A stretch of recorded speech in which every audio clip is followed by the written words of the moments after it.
Welcome to the space where creators have aligned a positive and intellectual collab of open minds. For sharing and learning from one another, it's a vibe. ReadswithRosa podcast on the mic. Subscribe, educator spitting bars. I guess you didn't know I'm multifaceted and humble, checking off life goals. The classroom is my comfort zone where I plant and sow seeds of knowledge, compassion, empathy, and hope. Reading is the key to unlocking your potential. Countless benefits, including cognitive and mental. Regardless of the genre, books are highly influential. Go get yours, I'll get mine. Making strides, monumental. Come rock with me and get down to this new jam. Reaching out to my friends, I had a very simple plan. Educate the masses through books and life lessons. It's the grand slam. I'm out. Welcome to the Reads with Rosa podcast. Thank you to our regular supporters and a huge welcome to our new subscribers and listeners. Make sure to like and share your favorite episodes, and you can also follow on Spotify and Google Podcasts. On today's show, man, I'm so excited. We have a mother, art teacher, cat lover, an avid reader, and a Pasifika printmaker and illustrator. It's an honor to welcome to the show, finally, Karina Richards. Yay! Thank you for having me. Man, it's so cool to have you here, sis. How are you doing? How's your family? I'm doing great. We're doing great. We actually just added another cat to our family this Christmas. So I love that you added that part in my intro. They're a big part of our No family. judgments here. It's an important part of who you are. So, you got to slip that in there, Exactly. Yeah, I mean, what's the weather like out your ways? Because I can tell you out here, we go hot one day, like summer weather, and then it's just gone like 9 degrees again, like freezing as. What's it like out your ways or in your part of the world? Well, I live out in the desert in Arizona. From my Instagram account, you can't actually tell because I never Yeah. show the outside, but I pretend that it's like cozy in the winter, which we get kind of cold, but usually it's just very warm. It was about 84 degrees today. Wow, man. And how has your family, living through the pandemic, how have you been coping? That's a great question, and I really appreciate you asking that, especially as a mom of 2 toddlers. We've been home together. I try to Um, stay positive about it, but we get a little bit of cabin fever, and so my 2-year-old will get a little bit tired of me, and my 5-year-old too, and we all just need space, go to different parts of the house to just You go your have way. some alone time. Exactly. But we're getting through it. I had my youngest, just before we had the lockdown for the pandemic. So she's really just a pandemic baby and thinks Pandemic that baby. thinks that the world revolves around her. So And that's okay. Mhm. Oh man. So I guess before we get into this, I always ask our guests to just a brief self-intro. I guess shout out your people, your villages. I just your support crew. Go ahead. Okay, I've been practicing. Um, so I am an artist and I'm also a mom, and I try to keep those together every time I introduce myself because I'm both simultaneously all the time. And I really appreciate the Pacifica women I found online through our Bookstagram page. Rosa, you're one of those women that I found as well. I'm like, hey, there are more readers that look like me, and we enjoy a variety of genres.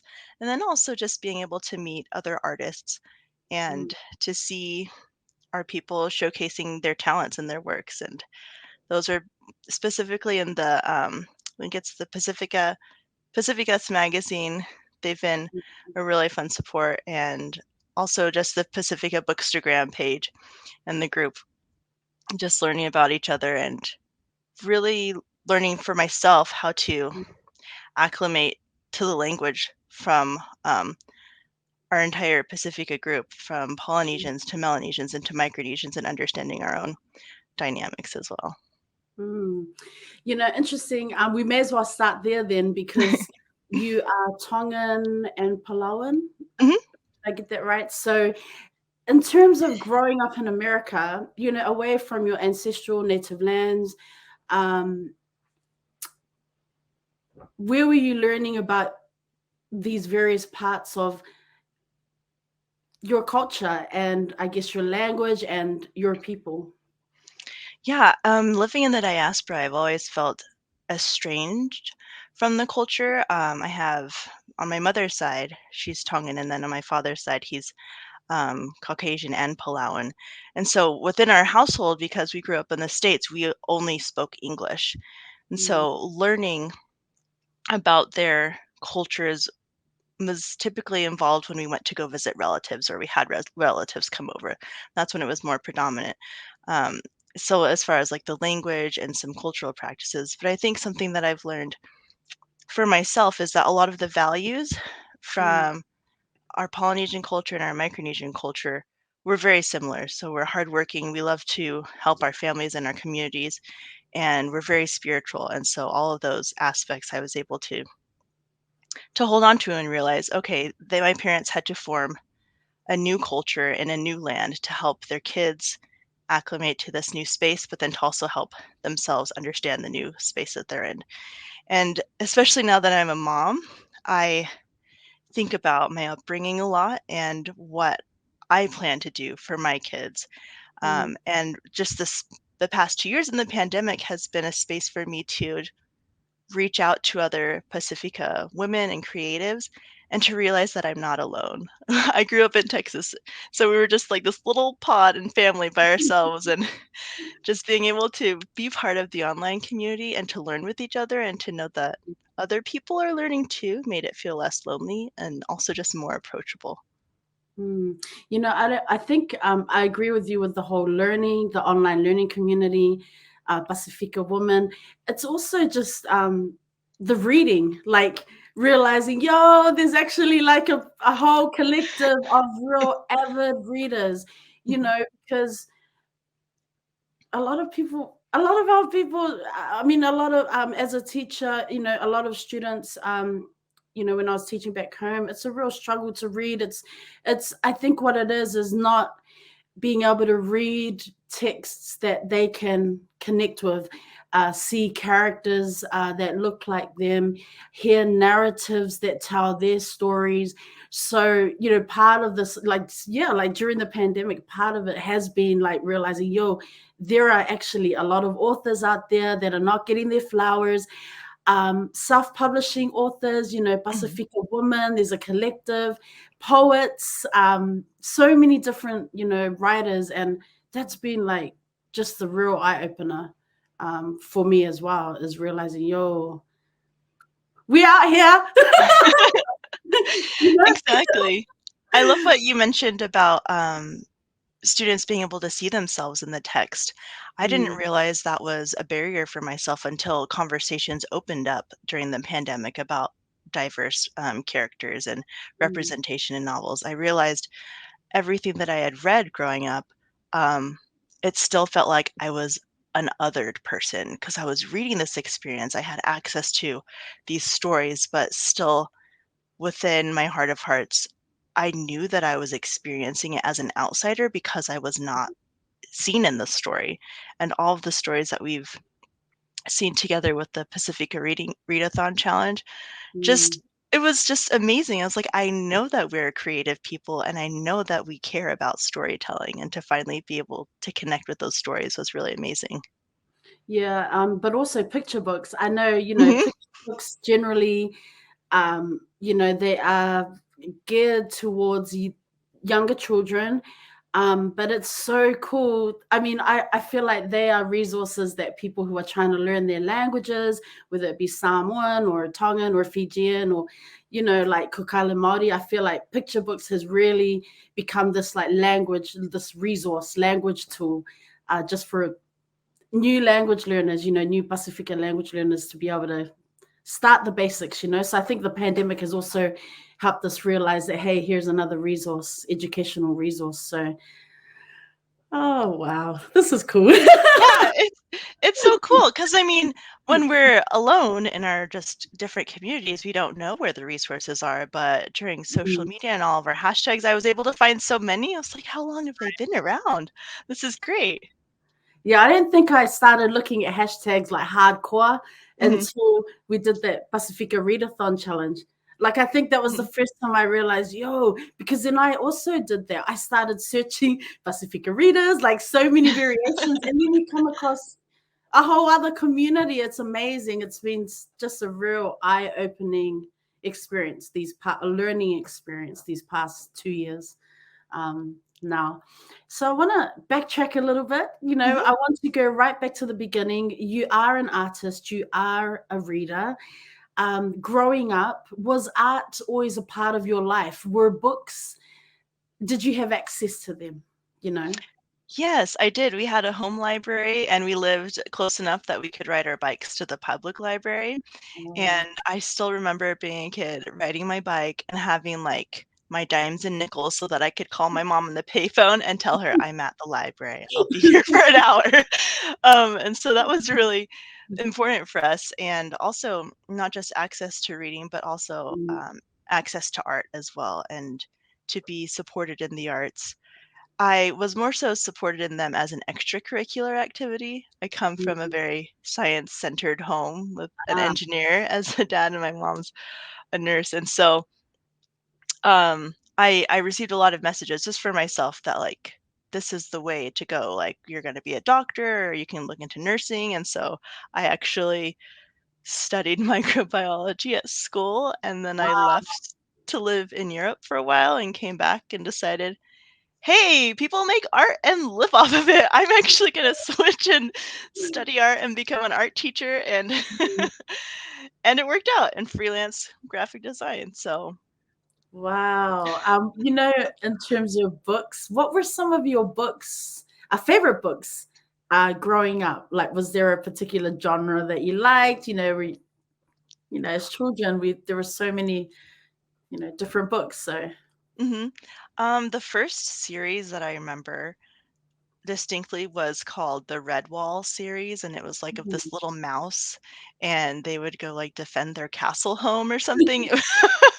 It was a series I remember hearing in 3rd grade at, like, the read aloud, and then when I first went to the library to pick up my own series, I read the Chronicles of Narnia. oh, okay. Yeah, I've always been a fantasy fan, so just the giant imagination, the characters, I was all about it. Man, that's so cool. The beginning of your art journey, the beginning, you've mentioned, you went away to Europe. You went to Hungary. Yeah.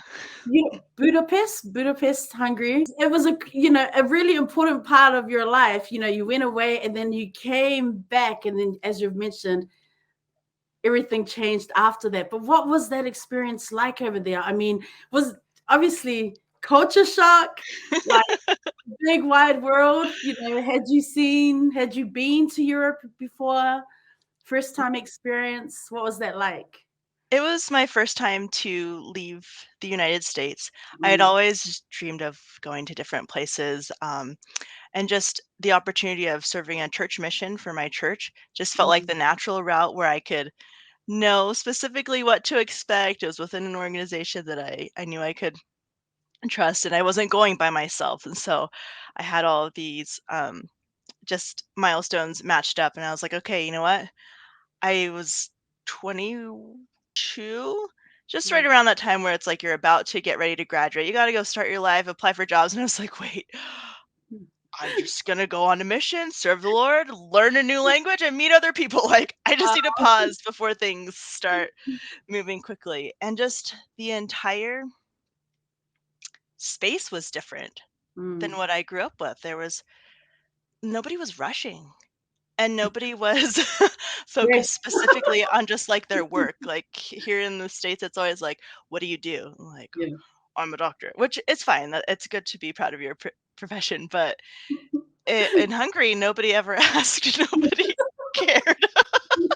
I was like, "Huh," and I got to see art within homes, and people were always talking about art, and people lived off of their art, and I was like, "Huh, you can do that?" And I was like, "Okay, huh." And just being in that space and understanding that, so many people, um, lead a different life and take care of their family by different means, and it Mm, felt scary to me because it wasn't this prescribed step and procedure that I was aware of, and so I just came back. I married my sweetheart, Jeffrey, mm, And then we were talking about applying to a new school because we were moving, and he's like, well, why don't you just be an artist and study art? And I just remember looking at him just like, are you crazy? I got 1 year under my belt. I'm just gonna finish and then like go work in some lab somewhere. And he's like, well, it doesn't make you happy. And it's like, we're not about happiness here. We're about financial support, security, and generational wealth. And I was like, wait. Those things can still be acquired even if I do something that I love, which is art. And so that's what happened. That was honestly so brave, so courageous, and good on you. Thank you. Straight up, like seriously, good on you for just taking that leap of faith, for real. And Yeah. you have a supportive husband as well, even better. Exactly. I don't think I would have done it without his support. It was just such a shift in mindset and thinking. And then he's like, well, you could become a teacher. There's maternity leave. There are lots of options for you for whatever you decide to do, if daycare or you stay at home, whatever you want. I'm just like, all these choices. This is great. Yeah, so let's, while we're on this topic, let's talk about Karina the Art Teacher. Tell us, Yeah. what has that experience, what has it been like for you? Yeah. So I always grew up as a really quiet child. My mother would have, she distinctly told me when I was in first grade or kindergarten, she told me, well, looking back, she told me that she had to talk to my teacher and tell them, look, she's very quiet. She understands everything. She just will not speak to you until about a week in, until she feels like she can trust you. And so I've never really liked being in front of crowds or making speeches and stuff. And so teaching was far furthest from my mind as far as being an art teacher. And then serving a mission, you're constantly talking to people, just overcoming this fear of being judged by what you're going to say. It's like, well, if people want to talk, we'll talk. And then also I taught English classes when I was in Hungary. And so I realized how much I loved teaching. And then that's how the teacher artist came together. And it was so much fun. Honestly, I thought I was going to teach high school. I was certified K through 12. I was like, I can only teach teenagers because I don't know what to do with the little kids. But I kid you not, I student taught in elementary school, middle school, and high school. And elementary school was by far my favorite. It is like a party every day in the art room without any attitude. And so, Yeah, that's cool. So if I'm a fly on the wall then in your classroom, tell me what's happening. Besides the party, of course, but it's the best kind of party because everybody gets to learn in a way that's best for them. I am a visual learner. I have to have directions on the walls and like pictures. So I had my art room. I also had an art gallery within my school. It was right next door. And it was the first one of its kind in the whole district. So that was really exciting. But all the walls were this bright blue. And we had kites hanging from the ceiling, little origami kites. And the cabinets were pink, just by standard. But there were pictures everywhere. And I made it so that my kids, they had a job based on what seat they were in. But the art classroom was their space too. I remember being in art as a kid. We were not allowed to touch anything. We could only have like this much paint and put the water over here. It was so restrictive that I made my classroom the exact opposite. It's like, look, this is your space. These are where the tools go. You guys can help each other. And it was a space where they could teach each other and learn together while making art freely. And it was great. I love that so much. I am. That makes me happy. It makes me happy when I hear that kind of those stories because I don't understand why people don't decorate their classrooms. I feel like whether it be an art room, whether it be a history room or a language room, it needs, like you mentioned it, it's student space as well. But students need to feel comfortable. Students need to feel like it is their space.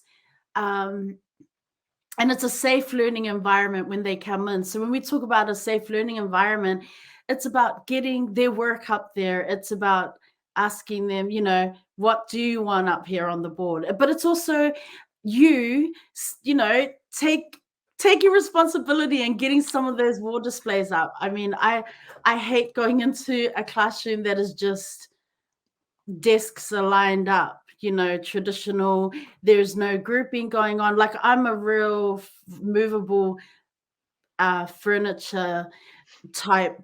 I'm an advocate, but our school doesn't have that. So I am forever trying to find ways in my very small classroom to, especially with the COVID right now, it's super, like, we've had to like line the desks, but when people are watching, wink, wink, I'm putting them into groups. I mean, you know what I mean? Like, only recently I've started doing that again. And then before the bell goes, we'll move it back, because it's all of that is so important for students to feel like this belongs to us. Like, when we come in here, this is our space. We can be ourselves. We can speak our minds. We can showcase things that we love. So to hear you talk about that, it makes me so happy, because I am one of those people. Like, I'm so extra.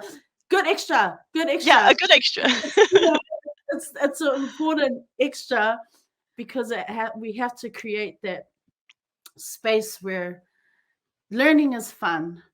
And it's not just talking. Like, you can talk and be very creative and dramatic and all that. I'm like that. But I feel like, you know, when kids come in, they can also see a teacher who cares about the space and about them and about learning. Is when they come in, they're like, oh, wow, this, you know, I mean, I could go on and on. But Yeah.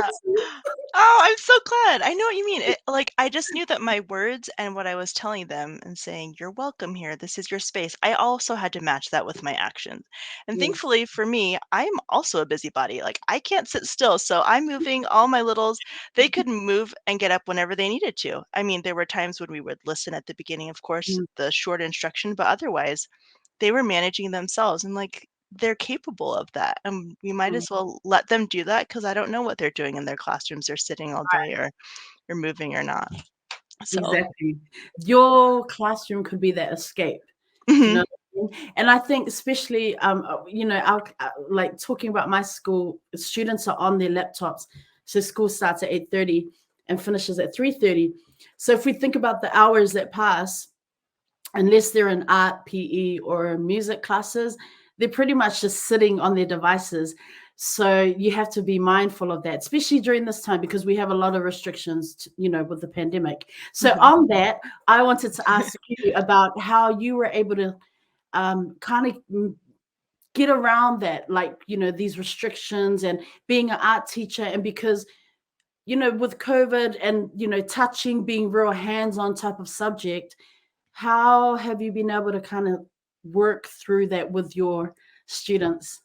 Oh, so I've actually been lucky. I stopped teaching after we moved here to Arizona. And so I still keep in contact with a lot of my art friends, and hearing just the new policies they're trying to implement once the pandemic started, and keeping tools cleaned. I thought, oh my gosh, I don't have to worry about that. I'm at home. But I was teaching, when we moved here to Arizona, I was doing private art lessons. Oh, And wow. so I had actually just stopped a couple months before my daughter was born. And so I've actually, throughout the pandemic, I haven't been teaching art lessons. Mm. I kept thinking about maybe I'll work into the virtual space. I had a couple parents ask, okay, are you going to do virtual art for some of our kids? And I just, with a new baby, like, I mean, I want to do 1,000 things, but I'm like, I've just got to conserve my energy and focus on our new little one so that she has the attention that she needs. And then honestly, I have to remember that I need attention. Like, I'll work all the way until I'll just fall asleep, but like, I needed to create a boundary for myself to Mm. not work with that. And so I've just been doing more personal art projects. Oh. So you mentioned in the beginning art and being a mother, you know, they go hand in hand. How has motherhood changed you as an artist, I guess, creatively, in terms of projects that you do, um, illustrations that you do, you know, like, has motherhood kind of changed the way you move in different spaces related to art, or not so much? At the beginning, I thought, okay, I can't do any of my personal projects. I'm going to have to wait till they go to kindergarten and then I have my space back. But then after just getting requests from my community, oh, you're an art teacher. Do you do private art lessons? Just being thrown into that need, I just quickly learned, okay, well, my son was a toddler at the time. I was like, he can sit in art lessons with the Right. kids. Like he can just be um in his chair and he had crayons and he was making art next to us. And so I realized, okay, I can make art with him. And then I started doing more freelance illustrations and I realized, okay, I can do that during nap times or after bedtime. And I was able to carve a space for myself, not in a way that I had ever imagined, but then just moving through and going with the flow, I realized, oh, I don't have to wait until a set time when I have all this space and everything in my house is clean and nobody needs me. I can just I can make little pockets every day to work on my art. Oh, you mentioned you've mentioned illustrating a couple of times now. So I want to talk about the connection. I mean, I want to talk about your husband, who is a writer and author, his work and how it relates to your work as an illustrator. He has released 2 books, The Blue Jewel and The Emerald Princess. So a I huge got them. congratulations. Yup, okay. Let's wave them. So, a huge congratulations to your husband and to, I mean, you two. Whoa, power couple. Dream Thanks. team. That's awesome, man. Like, huge congratulations to you both. But you helped with the illustrations. Did you also do the book cover as well? Yes. So Covers. all of the art, the book cover design, and then all of the illustrations Yeah. inside. Yeah, they're both me. Man, did at any point you two fight over the what was going on here? It's okay. You can tell us. Wink, Yes, wink. we'll call it collaborative conversations. Collaborative disagreements. Yeah, just in creative insights. So a funny thing Right. about me and my husband, we are left brain and right brain thinkers. So oftentimes we'll be very strongly arguing, specifically talking about our point of view, but we're talking about the same thing, just from the opposite Just a perspective. little bit. So we figure it out eventually, like, oh, that's what I mean. What you're saying is the same thing as I'm saying. How long was, I mean, obviously, I imagine, the writing process, Rosa's huge. How long did it actually take for him to um, write the first book? And then at what point were you kind of adding the illustrations as you went? Or was it something like he wrote the story and then you both kind of chatted about what he wanted to see in there? Okay, so for writers, I know you've got a lot of readers and writers in your community. Mm. A big thing that happens in November is Nanowrimo, National Novel Writing Month. So that is a time where you challenge yourself for the entire month of November to write 50,000 words. And it's a way for authors to, just kind of give them a big push, like no more writer's block, you got to do it. So he told me about his idea, and in 2019, he tried out NaNoWriMo, and that's how he wrote the entire Blue Jewel novel.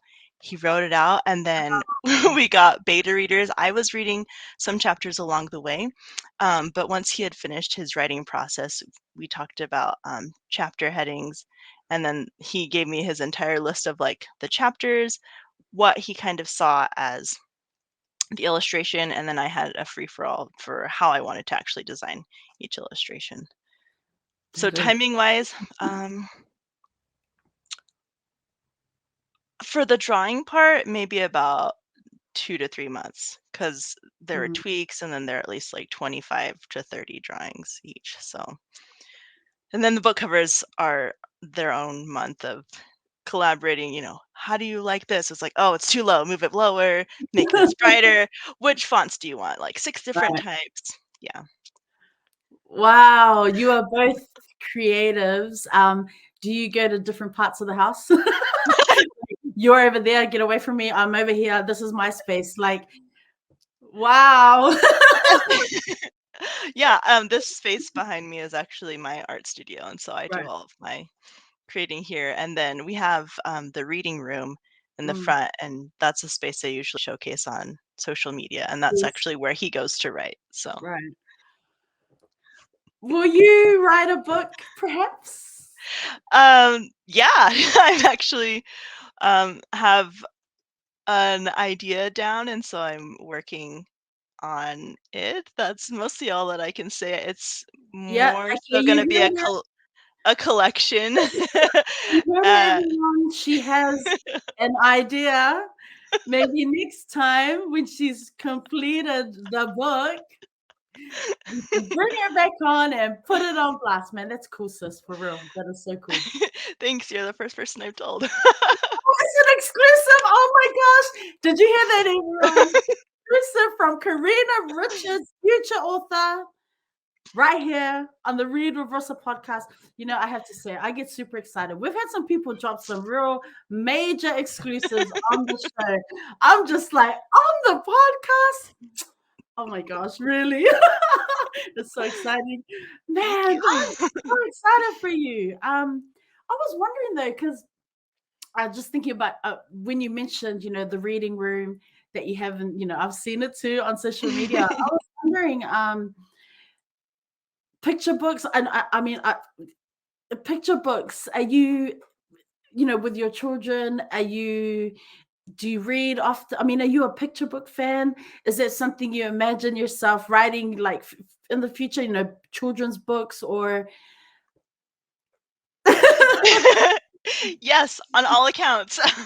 We have Yeah. a library in our kids' rooms, and then we also have books in the reading room for them as well. And I had never really thought about the representation of my kids' books. I mean, subconsciously I knew it, but once we started talking about this during the pandemic, I was more intentional with which books that I got for my kids. And so Mm. I have two of them. One is a fellow Tongan writer. Yay! I am your fan. Yeah. Yola. Yeah, and then this one is an artist book with poetry from Oh, Maya Angelou. oh Angelou, so man, that is so dope. I love that. I love how you're just like, by the way, I have them. Ta-da! it's the teacher in me. Well, right, I was gonna say it's so your teacher hat, and I am loving it. So you are also a printmaker. Um, Tell us a little bit about your work with printing. Obviously, I don't know a lot about art. So educate me a little bit. Tell me about, like, is that a huge part of the art that you make? Is it the printmaking? Or are you a painter? Are you into sketching? I mean, you're an illustrator as well, as we've mentioned already. Educate me, sis. Sure. So printmaking is another form of drawing. And when I was in school, I was studying a little bit of screen printing. So the sweatshirt actually that you're wearing is a perfect example of commercial screen printing. So the Mm, artwork is put onto a screen and the paint is pushed through the open mm, space, and that's what appears on your shirt. And so mm, in the art space, screen printing is created with multiple layers of mm, ink being pushed through the screen. And so that's what I did mm, initially when I was in school. And then I did a little bit of um, collagraphs and linocut block printings. And so these are, you have a space, whether it's linoleum or wood, but yes. you're carving into the Right. block, and then you're taking out the negative space to create the picture. In very simplistic terms, some people just call it stamp making. Mm. But art professors would be like, "Oh, you can't call it that. It's printmaking. It's not stamp making." I'm like, whoever the audience is, it's fine as long as people understand what you're making. So you can make them super complicated and complex, or you can make them very simplistic. Ah, I see. I Mhm. see. Yeah, once you mentioned that, I was like, oh yeah, got it, got it, got it. Mhm. Um, in terms of because you have a website, which I will list, in the bio, you have a website and you have prints, you've got artwork. Do you ever do pop-up shops and things like that? I mean, I know your children are young, so maybe it's a bit difficult, or do you sell online, or do people kind of reach out to you for some art? What's yeah, could you tell us a little bit about that? Sure. It's nice because as an artist, you can pick and choose which format works best for you. And before the pandemic, I was able to do some pop-ups Mm, locally in the bookstores and mostly for my printed artwork. So like art prints right behind my head, actually, though there are a string of um, prints that I made from lino cut blocks. But I also do majority of my work right now is through online commissions. And mm, so I do my digital artwork with the portraiture and I send that to my clients. I just did a podcast, actually, a mm. podcast logo for a friend, and then some people get portraits of themselves made. And Wow, actually, my old art professor got a portrait for herself for her website, so that was really fun. But I have that, and that's been sustaining just my artistic needs throughout the pandemic because we still can't really go out with our youngest being unvaccinated, so we're trying to keep interactions very minimal with the public. But I do have ideas for tabling and some things that I'm really excited to introduce, hopefully for the fall. that's cool. I wanted to ask about that because I know earlier on, at the beginning of the show, when you were talking about whether you were just going to work in a lab or do the art, be an artist or an art teacher full time. I was wondering about finances. Like, are you able now? And I know the pandemic has hit many people very, creatives and artists alike, very hard. Um, can you say now that you're able to work in different spaces that have helped bring in um, financial stability, I guess. Yeah, Mhm. because I'm just thinking about Yes, people who are perhaps looking to of take that step, but are so uncertain and worried about, um, you know, will they be able to feed their families and that kind of stuff, of course. That's a great question too. From looking at my time when I was more service based, so in that concept, teaching art lessons, Mm, showing workshops, that is a space and a financial strength. It gives you a lot of diversity in how you can bring in income. It also allows you to schedule it. So it's kind of more consistent versus going to a pop-up and maybe one pop-up in a particular market is not as thriving as another pop-up, depending on weather, what is happening on the calendar for people.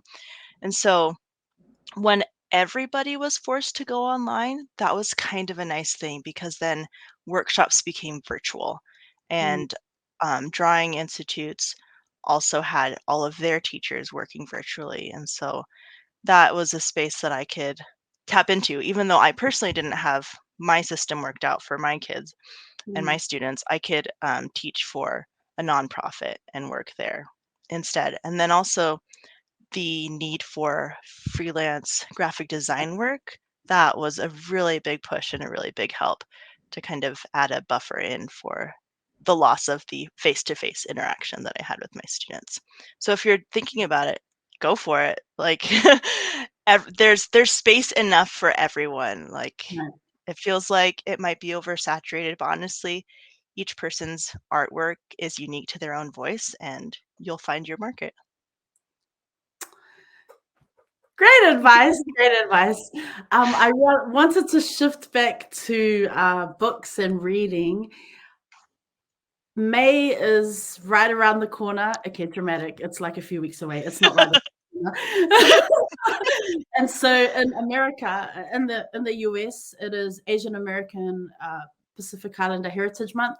Wait, did I Mhm. make that up? No, I'm pretty sure No, it's May. it's yes. Yeah, so it's super close.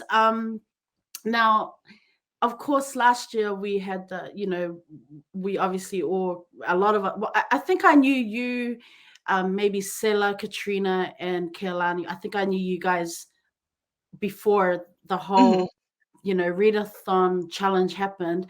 But that was super dope. That was so cool how everyone kind of came together. We're just sharing the hashtag, sharing so many, Polynesian, Micronesian, Melanesian authors. It was amazing.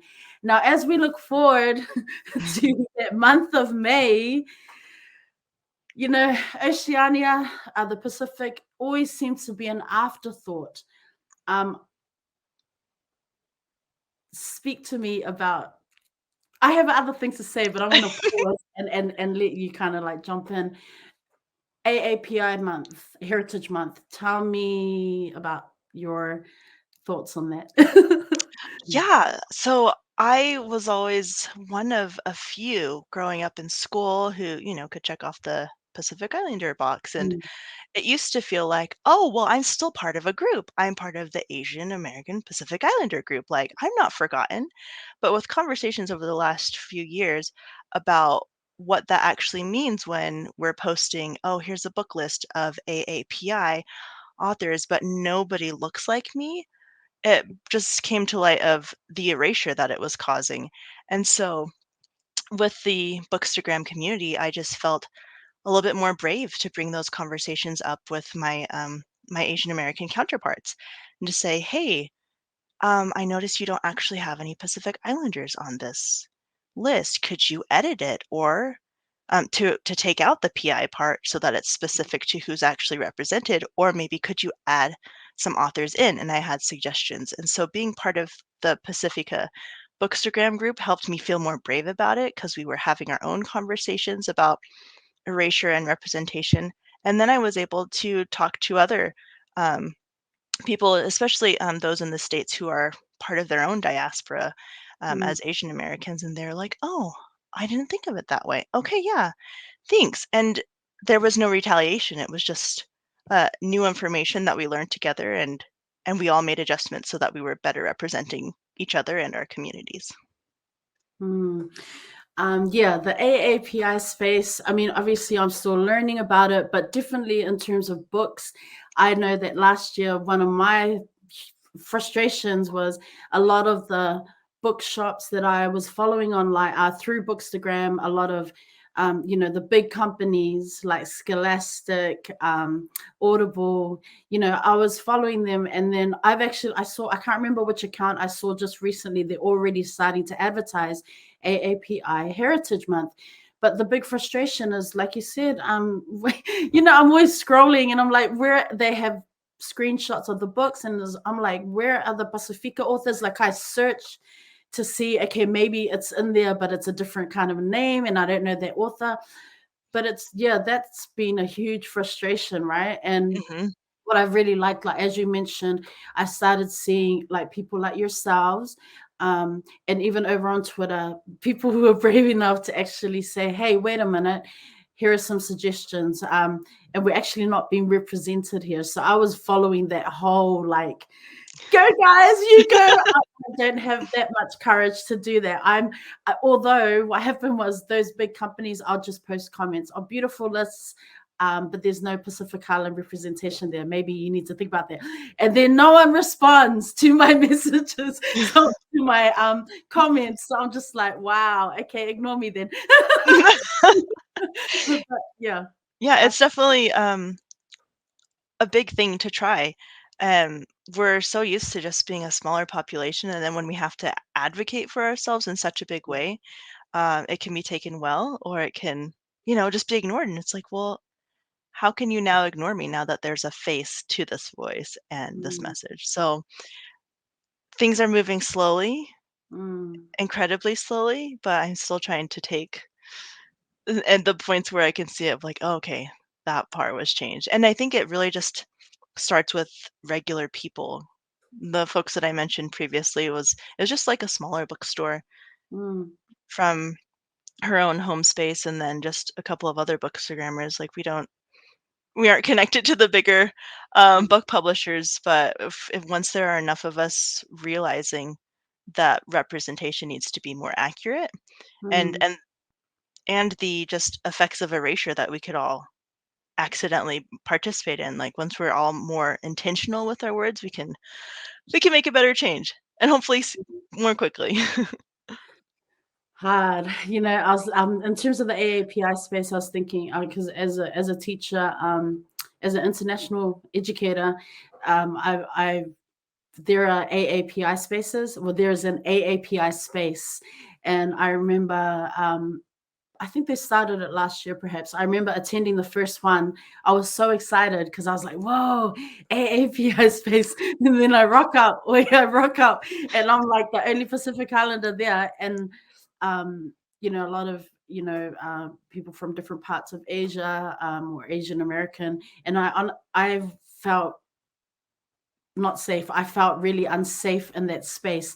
I couldn't, it was so difficult for me to share or to, and I never thought that I would feel that way because I went because I wanted to be in a safe space, Yeah. talk about international school education, but I came away just feeling so dejected and so like alone, which sounds very dramatic. But if you are in these international school spaces, it is a very kind of lonely place if you are different, are Pacific Islander. Anyways, then Emma comes to my school, she joined our school.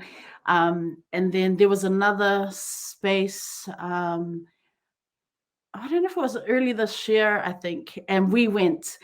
And oh my gosh, I felt so much more braver because I had my Tongan Japanese sister Emma with me.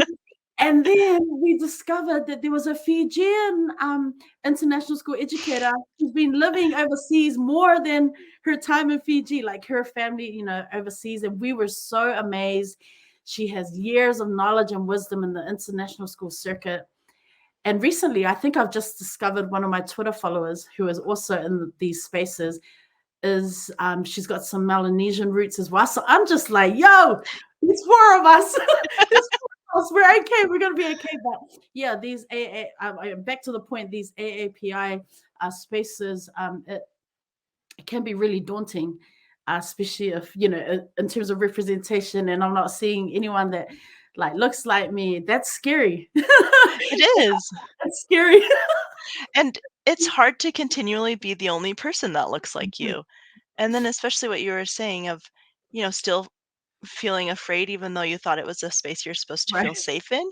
Well, that also brings to light, the projections of the rest of the members of the AAPI group. If they're thinking, wait, who are you? It's like, well, I'm the PI and Pacific Islander. That's me. That's my part on the name. So, So I mean, they are all lovely people. And because we've been in bigger spaces, with a lot of DC folks. So everyone brings their unique experience and their journey. And everyone has a really, there are some really sad stories that are shared in terms of being on the international circuit. So, everyone's lovely and everything. But then I'm always kind of sitting there like, oh my gosh, do I deserve to be here? Am I worthy to be? It's just the whole second guessing. And it's quite lonely, but I'm happy that there are others. I found some ainga. exactly. Dream collaborations, as an artist, as a creative, as a mom. Are there people that you would love to work with? Are there companies that you know, would like to create for, like, dream collaboration? Okay. I would definitely love to be printed on like home decor. I'm not sure Mm, specifically which group I would like to work with. I like World Market. Right okay. now, I was like, oh, Target. I'm like, it'd be fun to work with Target too. But World Market, I think, is more my branch of space that I'd want to design for and have all of my printmaking drawings like featured on towels and like on mugs and dresses and stuff. I would That's so love to do that. cool. And well, what do you think you'd have to do? Like, what would it take for that to happen, do you think? From some of the other artists that I've followed and seen, I've also been talking with a couple of different contractors in similar regards. And a lot that helps is really just having your art in the space. So, Mm, whatever platform you're using, if you're using Twitch, Instagram, Patreon, like just having a lot of your work available for people to view and share, and then that helps you develop a style. But also understanding the interworkings of like digital art and being able to not just have your art on a piece of paper, but transferring that into the computer using Illustrator and Photoshop to kind of clean it up so that it's able to be printed and mass produced on other things. You don't have to know all of those things, but maybe YouTubing a couple of quick videos of how to do it will help acclimate you to that space. YouTube is the best teacher. Well, Yeah. YouTube is a great teacher. Great teacher to learn. Like I'm always on there, like seriously, still learning, programs and stuff. Just for YouTube, like you wouldn't even know. I was wondering about self-care. This is something I ask everyone that comes on here because, a lot of people that have come on have been educators. Most of them creatives, and I mean, how do you take care of yourself? Because you have mentioned that you spend a lot of time at home, which is, it's important, it's necessary right now. But aside from going to your office, your own corner of the house, how do you take care of your well-being? And yeah. That's a great question. I've learned more about that this last year, especially about myself. Um, Taking time for yourself and doing a scheduled activity. That's just kind of fun. I've recently enrolled in Hungarian language classes again to brush up since it's been 10 years since I've lived there. And Wow. that it's not related to art specifically. It's not related to me being a mom. And it's every week, and it's something I don't have to feel guilty about. And I tell myself, like, you don't need to feel guilty. This is your Mm, hour of the day that you're going to go and work on it. And it's been amazing just to have those little things, whether it's like a spa day or a fun computer class or something that I'm learning related to art, just to be able to schedule that for myself and be like, all right, this is my time where I'm checking out. Office is closed. I'm going to do this for me. It's important, Mhm. it's super important. And that's great to hear. I was wondering, you've mentioned lists and things. Do you have a list of like long-term, short-term goals that you are working on, or even something that you've yet to achieve? I feel like you're such a go-getter. Um, yeah. So, You're you're the sweetest. Oh my gosh. So I just confession, this is just the place to tell everybody all the things. So I have to have lists because my mind is constantly just like going and going and going. The gears are going all the time. Um, so I try to make lists in terms of like years and months of where I want to be. But then I also have to make lists in terms of what project ideas do I want to try out. And so I have, like 1 year or 5 year plan, couple of those in a book. I don't remember which one right now, but I'll find it when I have to do it. But then also just some project ideas, and then having the main project, and then trying to break that down into a chronological time frame of what can I do each day to work towards that. And even if I don't meet that goal, when do I need to push myself a little bit more to focus on it so that it comes out, in 6 months? That's cool, man. I am sometimes I'm a list person. Like that's why I asked you mentioned this. I was like, ooh. Sometimes I am, and then other times I'm just kind of like I'll try something else. Like I'm one of those people. Like even writing in a journal, even trying to write something. Um, Sometimes I'll just voice memo what I'm thinking. I can't like if I say I can't focus on, okay, I'm gonna do write in my journal like this. I just can't. Like I might start something and then I'll, like I've always wanted to be like a scrapbook, like go hard, because I love that kind of creative stuff. I've always wanted to do a scrapbook and stuff. I will start something and I get super excited, and then after a page I'm like my attention span, I'm like, oh, okay, now I'm gonna try something else. Like, and that's okay. Like what I'm Yeah. saying is yeah. So it's cool to, other people just they can stick to it. I love hearing what other creatives do because it's so hard for me to find something that keeps my attention. Like right now, I've been sharing with my students at school. I talk to them about I'm going through this reading slump. And then I think maybe 2 weeks ago, I asked some students, so let's have some reading time. And then they were like, oh, we're going through a reading slump too. I was like, really? Since when? Since I told you 3 days? Now they're all like, you still go through that slump, Miss Rosa. How's your reading slump going? And I'm just like, well, it's still going. How did you get your reading slump? It's just hilarious. But anyways, let me stop. Stop. Book recommendations, what is your latest read, or what is your most recommended book to other people? Yes, my most recommended book. I don't have it right next to me, but I love Legendborn by Tracy Dion. I know I actually have it on my Kindle, and I haven't read it. It is fantastic. Okay. I've read a lot of fantasy books, dabbled a bit in sci-fi. And as far as I've seen, I didn't realize there were things that I was missing in my life as a fantasy reader until I read it. Like, I know I've read reviews, but then it's a whole experience, and it's so fulfilling as a person of color to hear the voice of a Black woman centered in fantasy, and for the multiple layers of representation from her other characters as well. And I'm just like, oh my goodness, this is the depth that I was always looking for. Because with other fantasies, I just get a little bit bored about the elf princess who's so sad but knows how to be a ninja and fight off the entire army by herself when she figured out yesterday that she was the chosen one. Like, it's so multi-layered, and it's beautiful. And that's a story I will read like once a year. Like, I'll reread it all the time. Favorite author? Oh, I don't know. I used to always say, oh man, I love, well, now I don't even remember who I used to love. I'll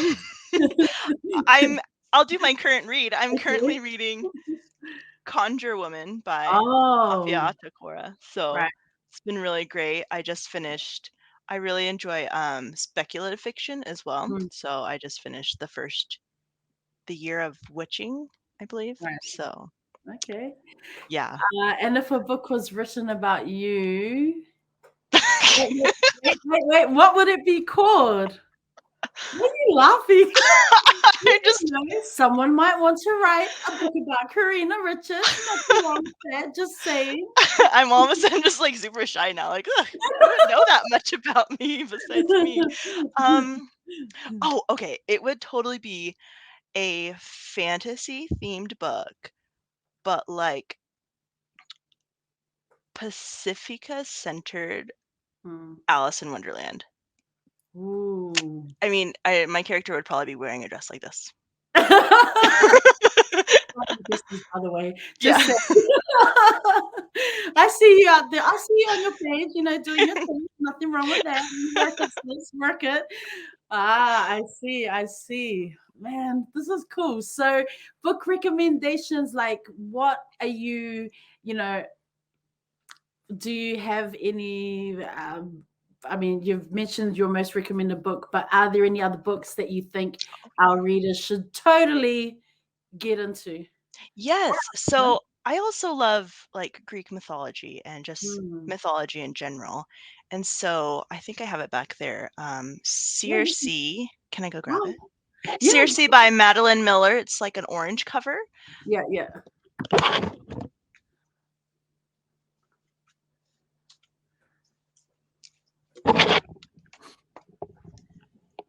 I love stories that empower women and give you an entirely different perspective of their experience and what they're all about. So it's from her perspective, and she is fantastic. Like heroine, but then also like kind of the undermined person. Like, is she really that strong? You're like, wait for it. Keep reading. She's gonna save the world. It's funny you mentioned that because Gazale Gobak, who was my guest in last week's podcast, she that was the very first book that she recommended as well. Like she was just like that book, and I was like, hey. So yeah, she's an Iranian New Zealand author. So see Yeah, her in good company. thanks. I also really enjoy middle grade books. I didn't know that's what they were called. Thank you, Bookstagram, for giving me all the vocab. But a couple that I buy books based off of their covers too. So like Right. if I don't hear about it from friends, so these are a couple also that I keep on my shelf just for my kids to enjoy. I love the representation that's in them and Yeah. just the giant imaginations that are within the books. Yeah, I read a lot of middle grade books just because for my middle school students who I need to read it so then I can talk to them about it. I don't want to be like that random as like, oh, what are you reading? But I do ask them sometimes, what are you reading, so that I can catch up and find out what they're interested in. But our teacher librarians, she's fantastic. So we have a huge collection, and it is true what you're saying about the huge imagination. Because when I read middle school books, I'm just like, I wish my time at this age was like that. Like I'm such a dreamer, so I just get so caught up in the different narratives and stories from middle school collections. So yeah, wow. Man, oh my goodness. This has been so much fun, like seriously. We're getting to the part of the show basically where, you've dropped a lot of gems, Oh, honestly. thanks. You've dropped gems, not just as a mother, as a reader, of course, Bookstagrammer, but also as an artist, as a creative. I feel like the things you've shared is definitely going to resonate with someone who's listening or watching today. So, I like to ask the guests to finish off the show with, final words of wisdom. But before we do that, I really wanted to say, Karina, man, it's been an honor.